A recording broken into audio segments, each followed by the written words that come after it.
सोमवार से शुक्रवार दोपहर 1 बजे।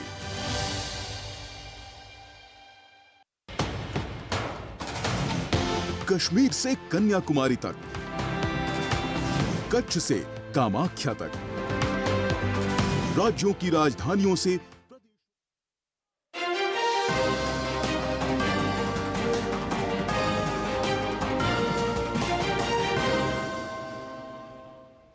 नमस्कार, डीडी न्यूज में आपका स्वागत है। मैं हूं रमा त्यागी। बुलेटिन की शुरुआत करते हैं हेडलाइंस के साथ। भगवान जगन्नाथ के विश्व प्रसिद्ध रथ यात्रा का शुभारंभ, राष्ट्रपति, उपराष्ट्रपति और प्रधानमंत्री ने दी शुभकामनाएं। राष्ट्रपति द्रौपदी मुर्मू यात्रा में होंगी शामिल।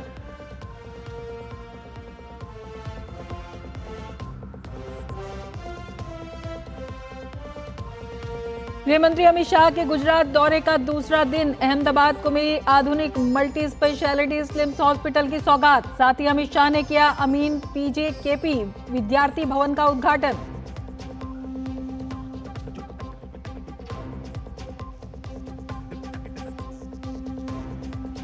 जम्मू कश्मीर के कुलगाम में सुरक्षा बलों ने 6 आतंकवादियों को किया ढेर। भीषण गोलीबारी में 2 जवान भी शहीद। गुप्त सूचना के बाद आतंकवादियों से मुठभेड़ जारी।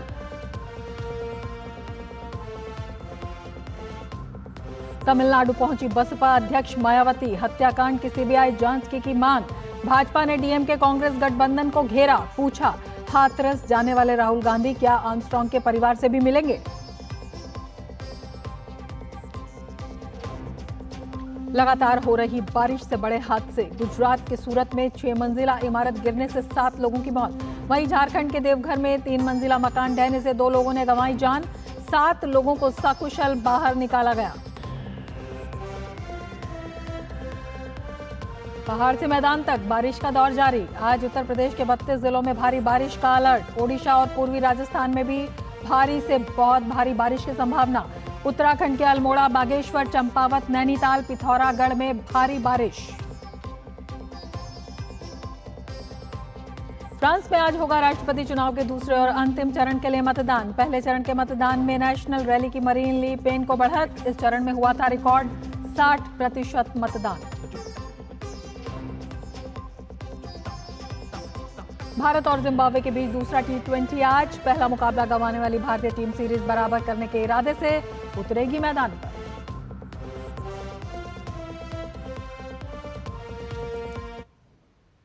और अब विस्तार से समाचार। भगवान जगन्नाथ की रथ यात्रा आज से शुरू हो गई है। हर साल आषाढ़ मास के शुक्ल पक्ष की द्वितीया से रथ यात्रा शुरू होती है और ये रथ यात्रा दशमी तिथि को समाप्त होती है। ओडिशा के पुरी में स्थित भगवान जगन्नाथ मंदिर से भव्य रथ यात्रा निकाली जाती है, जिसमें बड़ी संख्या में भक्त हिस्सा लेते हैं। भगवान रथ यात्रा में भगवान जगन्नाथ यानी श्री कृष्ण, उनके भाई बलभद्र और बहन सुभद्रा को सुंदर वस्त्रों में सुसज्जित करके रथ यात्रा निकाली जाती है। इस साल जगन्नाथ रथ यात्रा 16 जुलाई तक चलेगी। धार्मिक मान्यता के अनुसार एक बार बहन सुभद्रा ने अपने भाइयों भगवान श्री कृष्ण और बलराम जी से नगर को देखने की इच्छा प्रकट की। फिर दोनों भाइयों ने बड़े ही प्यार से अपनी बहन सुभद्रा के लिए भव्य रथ तैयार करवाया और उस पर सवार होकर तीनों नगर भ्रमण के लिए निकले। तीनों अपनी मौसी के घर गुंडीचा भी गए और यहाँ पर 7 दिन तक रुके और उसके बाद नगर यात्रा को पूरा करके वापस पुरी लौटे। तब से हर साल तीनों भाई बहन अपने रथ पर सवार होकर नगर भ्रमण पर निकलते हैं और अपनी मौसी के घर गुंडीचा मंदिर जाते हैं। इनमें सबसे आगे बलराम जी का रथ, बीच में बहन सुभद्रा का रथ और सबसे पीछे जगन्नाथ जी का रथ होता है। राष्ट्रपति द्रौपदी मुर्मू आज पुरी में भगवान जगन्नाथ की रथ यात्रा में शामिल होंगी। तो आज से शुरू आषाढ़ महीने में भव्य रथ यात्रा निकाली जाती है और हर साल भगवान अपने भाई बहन के साथ रथ पर सवार होकर नगर भ्रमण पर निकलते हैं और अपनी मौसी के घर गुंडीचा जाते हैं। इनमें सबसे आगे बलराम जी का रथ होता है, उसके बाद बीच में बहन सुभद्रा का रथ होता है और सबसे पीछे जगन्नाथ जी का रथ होता है। और राष्ट्रपति द्रौपदी मुर्मू आज पुरी में भगवान जगन्नाथ की रथ यात्रा में शामिल होंगी।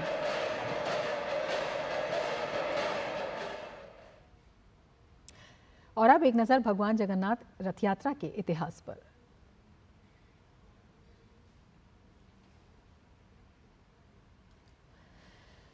तो भगवान जगन्नाथ की रथ यात्रा द्वितीय तिथि से इसकी शुरुआत होती है और आषाढ़ महीने में भव्य यात्रा निकाली जाती है। दशमी तिथि को रथ यात्रा समाप्त होती है। राष्ट्रपति आज भगवान जगन्नाथ की रथ यात्रा में शामिल होंगे। भगवान जगन्नाथ बड़े भाई बलराम और बहन सुभद्रा के साथ रथ की सवारी पर निकलते हैं।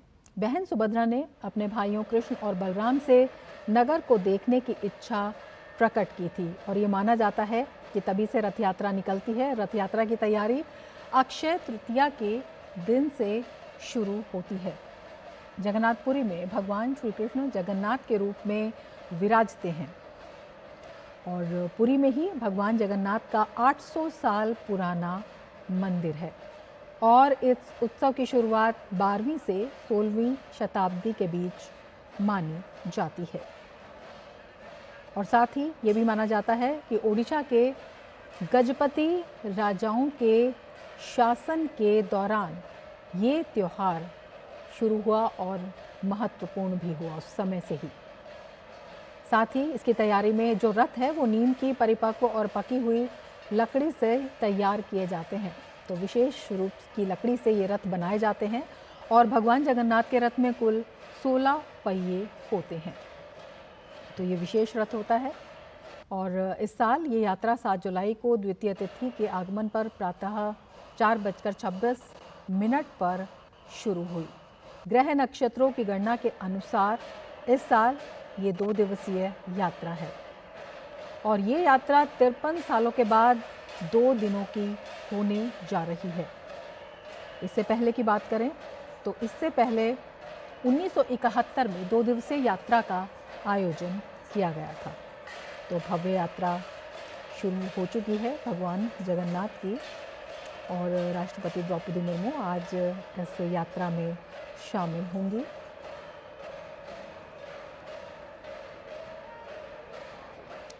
केंद्रीय मंत्री धर्मेंद्र प्रधान ने पुरी में गोवर्धन पीठ के शंकराचार्य से मुलाकात की। इस दौरान केंद्रीय मंत्री के साथ भाजपा विधायक भी उपस्थित रहे।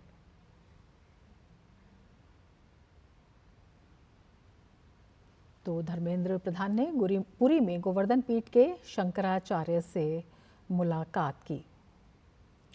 गोवर्धन पीठ गए धर्मेंद्र प्रधान और वहां पर उस पीठ के शंकराचार्य से उन्होंने मुलाकात की, दर्शन किए। उन्होंने गोवर्धन पीठ के दर्शन करते हुए धर्मेंद्र प्रधान।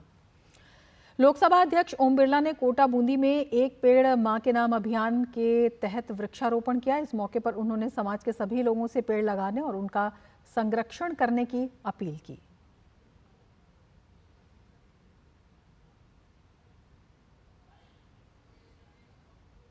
भारत में संस्कृति में पेड़ों की पूजा करते हैं और इसीलिए हमारा भी यह संकल्प होना चाहिए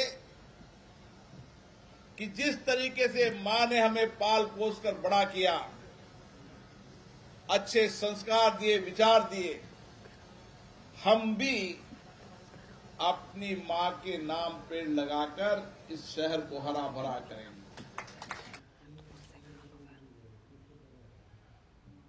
केंद्रीय कानून मंत्री अर्जुन राम मेघवाल अपने संसदीय क्षेत्र बीकानेर में पहले दौरे पर पहुंचे। उन्होंने कहा कि संसद में चर्चा संसदीय मर्यादा और परंपरा के अनुरूप होनी चाहिए। उन्होंने नेता प्रतिपक्ष के आचरण पर खेद जताया, साथ ही उनके उस बयान पर ऐतराज जताया जिसमें राहुल गांधी ने हिंदुओं को हिंसक करार दिया था।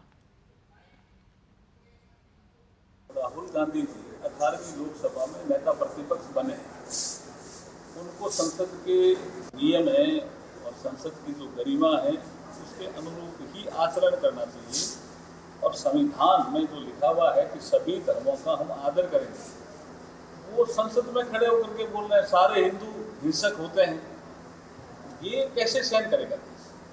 और दूसरा, वो जब बोले तो हमने सुना, और जब नेता हमारे सदन के नेता जो आदरणीय प्रधानमंत्री जी होते हैं, वो जब बोल रहे थे तो सारे कांग्रेसी वेल में थे, हल्ला कर रहे थे। 2 घंटा 20 मिनट तक हल्ला करना ये संसद की गरिमा के अनुरूप नहीं है।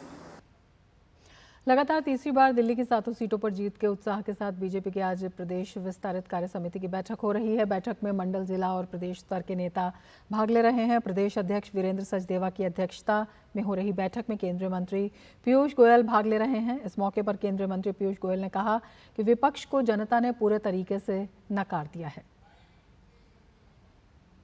85 दिन तक आप सब जो मेहनत करते रहे, दिन रात एक कर जनता के बीच पहुंचे और सातों माननीय सांसद को जिताकर जो आपने भेजा है, आप सबको बहुत बहुत बधाई, आपका साधुवाद। विपक्ष के नेता को समझ नहीं आ पा रहा है कि देश की जनता ने उनको नकारा है। वो इस बात को नहीं समझ पा रही है कि अधिकांश प्रदेशों में उनकी पार्टी का तो खाता भी नहीं खुला। 13 राज्यों में उनको 0 सीटें मिली है। अरुणाचल प्रदेश के राज्यपाल लेफ्टिनेंट जनरल कैवल्य त्रिविक्रम परनायक ने कांग्रेस की ओर से अग्निवीर योजना पर लगाए जा रहे आरोपों को खारिज किया है। उन्होंने कहा कि अग्निवीर योजना का एक बहुत बड़ा इतिहास है। मैं कहना चाहूंगा कि एक ऐसी योजना है जिसके बारे में बहुत सोच समझकर काम किया गया। The Agniveer scheme has a big history to it, and to realize as to how and why it has come by, we need to go back a few years. And let me take you back to the time when we had just won the Kargil war, and the Kargil Review Committee was constituted to draw some important lessons. A lot of good lessons came up, and Kargil Review Committee recommendations for the first time were implemented in a big way, so as to correct the structure of our armed forces, the training aspects, the operational aspects, the need for surveillance, intelligence and on so forth. Bahujan Samaj party की प्रमुख मायावती चेन्नई में तमिलनाडु के party प्रमुख के Armstrong के परिजनों से मिली। साथ ही के आर्मस्ट्रॉन्ग के पार्थिव शरीर को श्रद्धांजलि दी। उनके साथ पार्टी के राष्ट्रीय समन्वयक आकाश आनंद भी मौजूद थे। के आर्मस्ट्रॉन्ग का पार्थिव शरीर सार्वजनिक श्रद्धांजलि के लिए पेरम्बूर के कॉर्पोरेशन स्कूल मैदान में रखा गया है। इस मौके पर मीडिया कर्मियों से बातचीत में मायावती ने पार्टी के प्रदेश अध्यक्ष के आर्मस्ट्रॉन्ग की हत्या पर दुख व्यक्त किया। इस हत्या को लेकर मायावती ने तमिलनाडु की डीएमके सरकार को भी घेरा। 5 जुलाई को पेरम्बूर स्थित उनके आवास के पास अज्ञात हमलावरों ने बेरहमी से के आर्मस्ट्रॉन्ग की हत्या कर दी थी, जिसके बाद बसपा प्रमुख मायावती ने सत्तारूढ़ डीएमके सरकार से दोषियों को दंडित करने की मांग की थी। तमिलनाडु के मुख्यमंत्री एमके स्टालिन ने घटना पर दुख व्यक्त करते हुए दोषियों पर कड़ी कार्रवाई का आश्वासन दिया। वहीं इस मामले में चेन्नई शहर के पुलिस आयुक्त संदीप राय राठौड़ ने बताया कि आर्मस्ट्रॉन्ग की हत्या के सिलसिले में 8 संदिग्धों को पकड़ा गया है और मामले की सभी एंगल से जांच की जा रही है।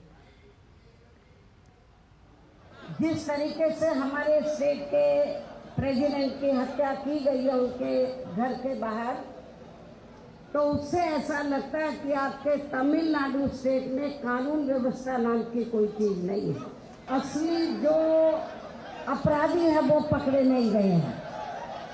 केवल खाना पूर्ति के लिए कुछ कर लिए हैं, असली अपराधी अब नहीं पकड़े गए हैं।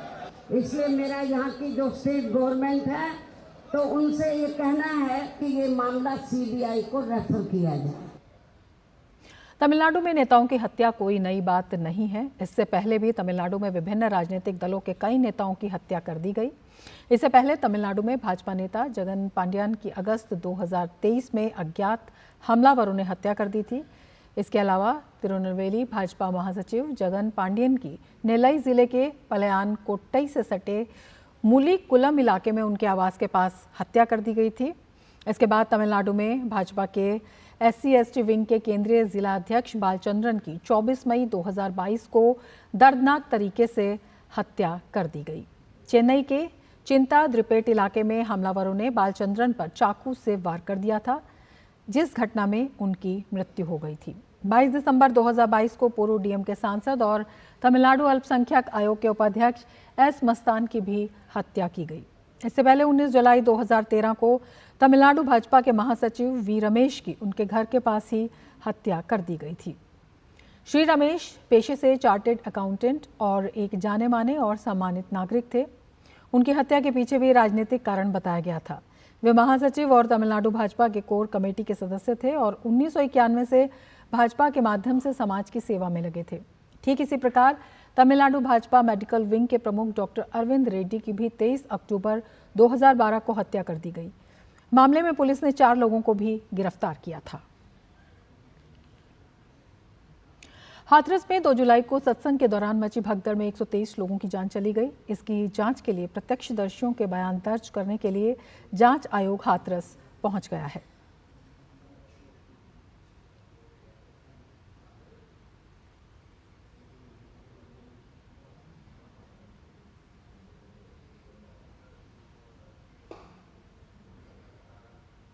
जम्मू कश्मीर के कुलगाम में सुरक्षा बलों और आतंकियों के बीच चल रही मुठभेड़ में 6 आतंकी मारे गए हैं। इस एनकाउंटर में 2 जवान भी शहीद हो गए हैं।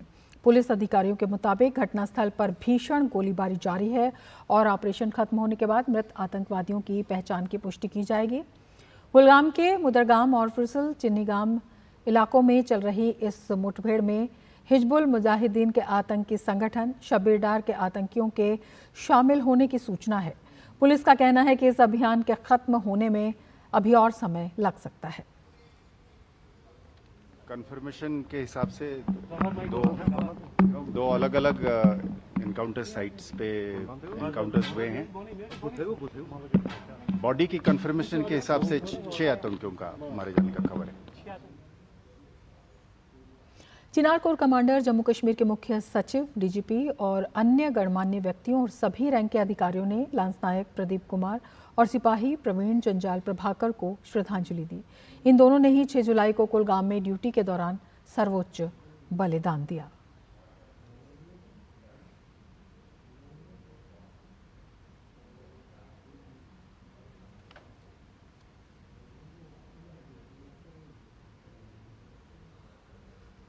प्रधानमंत्री नरेंद्र मोदी 22वें भारत रूस शिखर सम्मेलन के लिए 8 से 9 जुलाई को रूस की यात्रा पर रहेंगे। इस दौरान मॉस्को में मोदी की मुलाकात रूसी राष्ट्रपति व्लादिमीर पुतिन से होगी। दोनों नेताओं के बीच कई मुद्दों पर बातचीत होगी। इस यात्रा के क्या खास मायने हैं, उसी को लेकर बातचीत की डीडी न्यूज संवाददाता सुधीर यादव ने रूस में भारत के राजदूत विनय कुमार से। प्रधानमंत्री मोदी 8 और 9 जुलाई को रूस की राजकीय यात्रा पर आ रहे हैं। किस तरीके से यात्रा के खास मायने हैं, इस पर हमारे साथ बातचीत करने के लिए रूस में भारत के राजदूत एम्बेसडर विनय कुमार हैं। करीब 5 साल बाद यह यात्रा हो रही है, तो क्या मायने हैं इस यात्रा के सर? भारत और रूस के बीच सन 2000 से एनुअल समिट की परंपरा रही है, जिसमें हर साल हमारे प्रधानमंत्री और रूस के राष्ट्रपति विजिट एक्सचेंज करते हैं। तो लास्ट एनुअल समिट जो हुआ था वो 2021 में हुआ था, जब प्रेसिडेंट पुतिन भारत गए थे, और अब प्रधानमंत्री जी आ रहे हैं 2 सालों के बाद। तो ये विजिट उस कारण बहुत इम्पॉर्टेंट है कि हम रीस्टार्ट कर रहे हैं एनुअल समिट की परंपरा। हम इस विजिट से काफ़ी उम्मीद रखते हैं कि जो हमारे संबंध हैं वो और भी सुदृढ़ होंगे। फोकस एरिया क्या रहेगा, किन जो एरियाज़ हैं उनमें ज़्यादा जो कोऑपरेशन है उसको बढ़ाने की बात की जा रही है? ट्रेड और इकोनॉमिक रिलेशनशिप हमारा बहुत बढ़ा है पिछले 2-3 सालों में, तो वो एक बहुत बड़ा एजेंडा होगा। भारत की एनर्जी सिक्योरिटी के लिए रूस के साथ संबंध बहुत जोड़ी हैं, उस पर बातचीत होगी। साइंस एंड टेक्नोलॉजी पे, क्लाइमेट चेंज एक बहुत बड़ा इशू है, जो उस पर एक हम डॉक्यूमेंट भी प्रिपेयर कर रहे हैं, जिस पे बात आगे बढ़ेगी। रक्षा संबंध सर्वविदित है, हमारे बहुत घनिष्ठ संबंध हैं, उन पे भी चर्चा होगी। तो एक मल्टीफैसेटेड रिलेशनशिप जो है उसके सारे जो आयाम हैं उन पे चर्चा होगी। प्रधानमंत्री की इस यात्रा से दोनों देशों के रिश्ते बिल्कुल ज़ाहिर एक नई ऊंचाइयों पर पहुँचेंगे। डीडी न्यूज़ से बातचीत करने के लिए बहुत बहुत धन्यवाद। Thank you sir. सूरत में शनिवार को 6 मंजिला इमारत ढहने के बाद खोज और बचाव अभियान जारी है। यह हादसा सूरत के सचिन पाली गांव में हुआ। घटनास्थल से 7 लोगों के शव बरामद हो चुके हैं। पुलिस उपायुक्त राजेश परमार ने बताया कि घटनास्थल से एक महिला को सुरक्षित निकाल लिया गया है और खोज और बचाव अभियान अभी जारी है। झारखंड के देवघर में एक पुरानी इमारत ढह गई। इस हादसे में 2 लोगों की मृत्यु हो गई है और 7 लोगों को सकुशल मलबे से निकाल लिया गया है। बाकी को बाहर निकालने के लिए राहत और बचाव कार्य जारी है। मौके पर गोड्डा के लोकसभा सांसद निशिकांत दुबे भी मौजूद हैं। उन्होंने बताया कि 8 से 10 साल पहले श्रावणी मेले में एक बड़ी घटना घटी थी, जिसके बाद से एनडीआरएफ की एक टीम हमेशा देवघर में तैनात रहती है, जिसकी वजह से रेस्क्यू ऑपरेशन का काम जल्दी शुरू हो गया और लोगों को तेजी से सुरक्षित निकालने का काम भी जारी है। श्रावणी मेला में जो हादसा हुआ था आज से 8-10 साल पहले, उसके बाद से एनडीआरएफ की परमानेंट एक टीम जो है वो देवघर में पोस्टेड रहती है। तो उसी का ये फ़ायदा है कि ये जल्दी से जो है रेस्क्यू ऑपरेशन चालू हो गया है। बिहार में कोसी नदी का जलस्तर बढ़ रहा है। नेपाल में हो रही बारिश का असर पश्चिमी चंपारण, मधुबनी, सीतामढ़ी, कटिहार, पूर्णिया समेत पूरे उत्तरी बिहार में नजर आ रहा है। गंगा, गंडक, कोसी, परमान, महानंदा जैसी नदियों का जलस्तर लगातार बढ़ रहा है। ऐसे में एनडीआरएफ सहित सभी एजेंसियां सतर्क हैं। लोगों को सुरक्षित स्थान पर जाने की सलाह दी जा रही है। बाढ़ संभावित जिलों में अलर्ट भेजा गया है। गंडक बैराज से शनिवार शाम 5 बजे तक 2.90 लाख क्यूसेक पानी छोड़ा गया है। इससे गंडक नदी में तेजी से जलस्तर बढ़ रहा है। इसकी वजह से तटबंध के अंदर रहने वाले लोगों की मुश्किलें बढ़ गई हैं। मौसम विभाग ने अगले 3 दिनों तक अररिया, किशनगंज, मधुबनी, कटिहार में भारी बारिश की चेतावनी जारी की है। मानसून के आगमन के साथ हम लोगों ने जिले में एसओपी के अनुरूप सारी तैयारी पूरी कर ली है। माननीय मुख्यमंत्री जी के अध्यक्षता में बैठक में भी तैयारियों के संदर्भ में निर्देश प्राप्त हुए थे, तो उसके आलोक में भी सारी तैयारी की गई है। जितना भी सामग्री बाढ़ के लिए आवश्यक होता है उसके लिए टेंडर वगैरह करके दर निर्धारित कर लिया गया है। पशु चारा का भी दर निर्धारित कर लिया गया है। उत्तराखंड के ऋषिकेश में ऊपरी पहाड़ी इलाकों में बारिश के कारण गंगा सहित अन्य नदियों का जलस्तर बढ़ गया है। लैंडस्लाइड की कई घटनाओं की वजह से रास्ते भी बाधित हुए हैं। रविवार के लिए मौसम विभाग ने भारी से भारी बारिश का अनुमान जताया है। ऐसे में शासन के निर्देश पर चारधाम जाने वाले यात्रियों को एहतियात बरतने के निर्देश जारी किए गए हैं। सभी को ऋषिकेश में ही ठहरने की सलाह दी गई है। मौसम की वजह से फिलहाल चारधाम और हेमकुंड साहिब यात्रा बाधित हुई है। ऋषिकेश में भी गंगा के किनारे लोगों को नहीं जाने की सलाह दी गई है। पर्वतीय जनपदों में बारिश का पहले से पूर्वानुमान था, उसी के दृष्टिगत जलस्तर बढ़ने की संभावना थी, तो थोड़ा जलस्तर बढ़ा है। हम लगातार संबंधित विभागों जैसे सिंचाई विभाग और प्रशासन के संपर्क में हैं। पुलिस द्वारा अपना प्रिवेंटिव कार्रवाई कर ली गई है। सभी को चेतावनी दी गई है और वहाँ ड्यूटी भी लगाई गई कि घाटों के आसपास जो भी लोग हैं उनको हटा दिया गया और वहाँ लोगों को जाने से रोका भी जा रहा है ताकि उनको सुरक्षित रखा जा सके। इस समय पृथ्वी पर लगातार मौसम परिवर्तन देखने को मिल रहे हैं, जिससे पर्यावरण पर भी बढ़ती जनसंख्या का दबाव देखा जा सकता है। ऐसे में हरियाणा में जींद के जुलाना उपमंडल क्षेत्र के आसपास पर्यावरण को बचाने के लिए एक सामाजिक संगठन मेरा प्रयास अपने आसपास के क्षेत्र में पेड़ पौधे लगाकर पर्यावरण को बचाने का प्रयास कर रहा है। इस संस्था के लोगों ने बताया कि संजीत कौशिक द्वारा इस संस्था को एक सामाजिक संगठन का रूप दिया गया है।